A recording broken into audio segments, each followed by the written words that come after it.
बिस्मिल्लाहिर्रहमानिर्रहीम। अस्सलाम वालेकुम मेरे अज़ीज़ तलबा और तालिबात। मैं उम्मीद करती हूँ आप सब खैरियत से होंगे।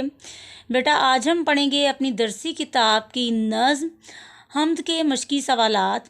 हम सफ़ा नंबर 4 पर मौजूद एक सरगर्मी सीखेंगे। लफ्ज़ों का खेल। दिए हुए अल्फाज के हुरूफ अलग अलग करके लिखें और आखिरी हर्फ से अल्लाह ताला की बनाई हुई कोई सी दो चीज़ों के नाम लिखें। अज़ीज़ तलबा, हम दिए गए अल्फाज के हरूफ को अलग अलग इस तरीके से करेंगे। जैसे लफ्ज़ है फ़लक, फ़लक में हम पहले फ़े लिखेंगे, उसके बाद हम अगला हर्फ लाम लिखेंगे और उसके बाद हम उससे अगला हर्फ काफ लिखेंगे। इसी तरह हम दिए गए बाकी अल्फाज के हरूफ को भी अलग अलग करेंगे। अज़ीज़ तलबा, अब हम दिए गए तमाम अल्फाज के हरूफ को अलग अलग करके उनके आखिरी हर्फ से अल्लाह ताला की बनाई हुई कोई सी दो चीज़ों के नाम लिखेंगे। सबसे पहले लफ्ज़ है फ़लक।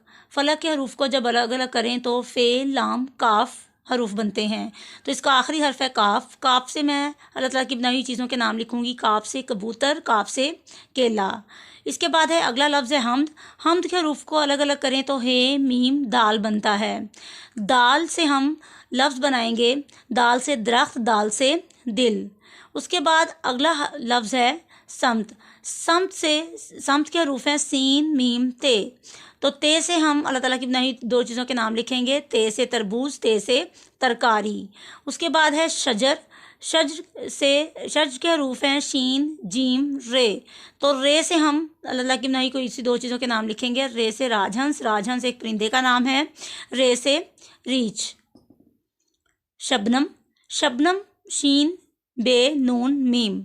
तो मीम इसका आखिरी हर्फ है। मीम से हम अल्लाह ताला की बनाई दो चीज़ों के नाम लिखेंगे। मीम से मोर, मीम से माल्टा।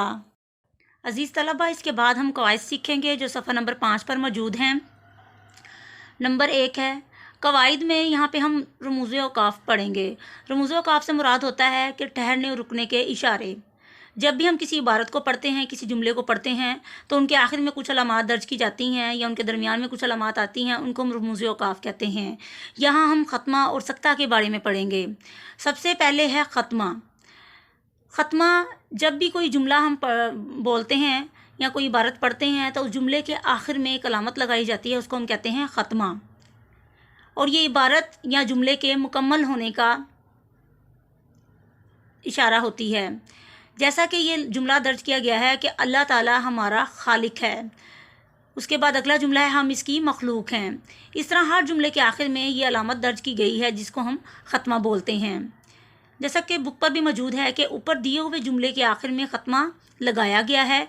इबारत या जुमले में जब बात मुकम्मल हो जाए तो वहाँ ख़त्मा की अलामत लगाई जाती है। दी हुई इबारत गौर से पढ़ें और मुनासिब जगह पर ख़त्मा लगाएं।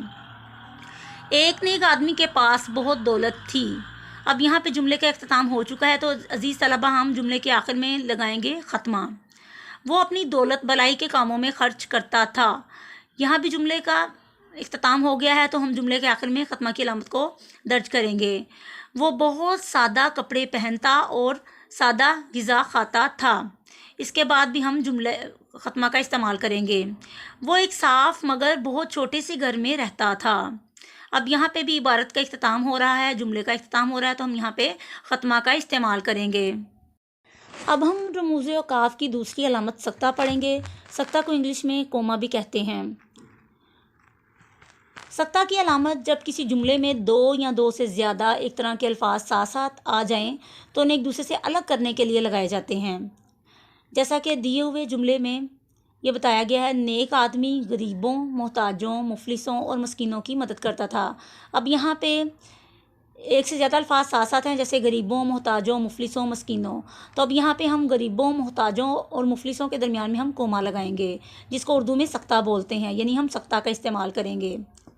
अगर दो या दो से ज़्यादा अल्फाज आएँ या तीन से ज़्यादा अल्फाज आएँ तो जो आखिरी लफ्ज़ होगा उसमें हम और लगाएंगे। पहले वाले शुरू वाले अल्फाज में हम सक्ता का इस्तेमाल करेंगे और एंड वाले लफ्ज़ के साथ हम और लगाएंगे। जैसा कि इस जुमले में भी बताया गया है कि नेक आदमी गरीबों, मोहताजों, मुफलिसों और मस्कीनों की मदद करता था। اس کے علاقے کے بچے جوان اور بوڑھے، یعنی کہ دیکھیں بچے جوان بوڑھے اکٹھا تھا، تو بچے اور جوان کے درمیان میں ہم نے سکتہ کا استعمال کیا، اور اس کے بعد بوڑھے آتا ہے، بوڑھے آخری لفظ ہے تو اس سے پہلے ہم نے اور کا استعمال کیا۔ اس کے علاقے کے بچے جوان اور بوڑھے سب اس کی عزت کرتے تھے۔ اب ہم کتاب پر موجود تعریف پڑھیں گے۔ اوپر دیے ہوئے جملوں میں سکتہ یعنی کوما کی علامت لگائی گئی ہے۔ جب کسی جملے میں دو یا دو سے زیادہ ایک طرح کے الفاظ ساتھ ساتھ آ جائیں تو انہیں ایک دوسرے سے الگ کرنا ضروری ہو جاتا ہے۔